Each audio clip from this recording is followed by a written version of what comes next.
Hi guys, मैं VK Sharma एसजीआईटी computer education के इस चैनल में आप सभी का स्वागत करता हूं। और आज के इस वीडियो में हम लोग सीखने वाले हैं कि माइक्रोसॉफ्ट एक्सेल में हम अलाइनमेंट का प्रयोग कैसे करते हैं। तो गाइस फटाफट वीडियो को शुरू करते हैं और सबसे पहले हम अपने कंप्यूटर में जाकर के माइक्रोसॉफ्ट एक्सेल को ओपन कर लेते हैं। अब यहाँ पर हम जानने वाले हैं कि ये अलाइनमेंट क्या होता है।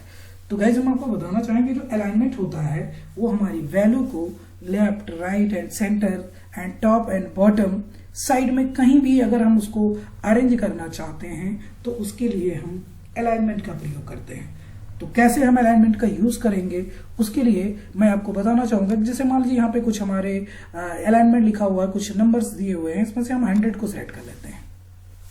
तो जब हमने 100 को सिलेक्ट कर लिया तो आप देखेंगे कि होम टैब के अंदर आपको यहाँ फॉन्ट के ठीक बगल में आप देखेंगे जो हमारा रिबन है उस पर अलाइनमेंट का एक ऑप्शन दिख रहा है। और इस अलाइनमेंट के अंदर हमें एक लेफ्ट अलाइन, सेंटर अलाइन और राइट अलाइन और ये आपका जो है टॉप अलाइन, मिडिल अलाइन और बॉटम अलाइन आपको दिख रहा है।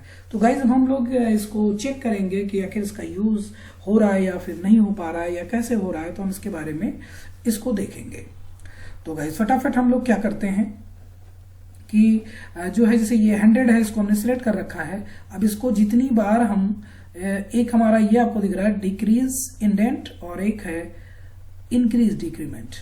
तो अब यहाँ देखिए इंक्रीज इंडेंट पर अगर हम क्लिक करते हैं तो ये हमारा बाईं तरफ खिसकते हुए जाता है और अगर इस पर हम क्लिक करते हैं तो ये दाहिनी तरफ खिसकते हुए जाता है।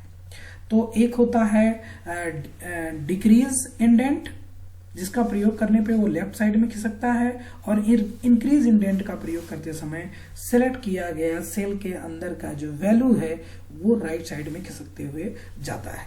अब हम बात करते हैं लेफ्ट अलाइन, राइट अलाइन और सेंटर अलाइन का। तो अब चूंकि देखिए हम अगर इसको सेंटर अलाइन करते हैं तो ये बीच में रहता है, लेकिन अगर लेफ्ट अलाइन पर क्लिक कर देते हैं तो ये बाईं साइड में आ जाता है।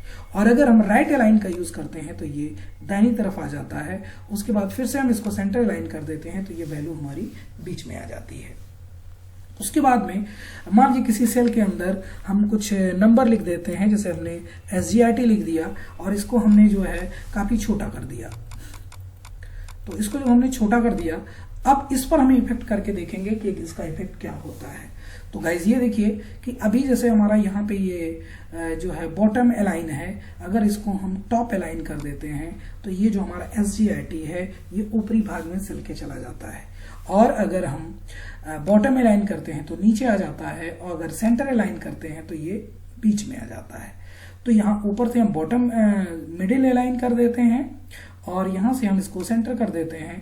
तो आपने देखा जो हमारा SGRT है वो सेल के बीचों बीच में आ चुका है और इसको हमने हर तरीके का अलाइनमेंट करके देख लिया है। तो आज के इस वीडियो में बस इतना ही। हमारा ये वीडियो आप लोगों को कैसा लगा कमेंट सेक्शन में जरूर बताइए। और अगर अभी तक आप लोगों ने हमारे चैनल को सब्सक्राइब नहीं किया है तो प्लीज हमारे चैनल को सब्सक्राइब करिए ताकि हमारे द्वारा जो भी वीडियोज बनाए जाएं उनका नोटिफिकेशन सबसे पहले आप तक पहुंच सके।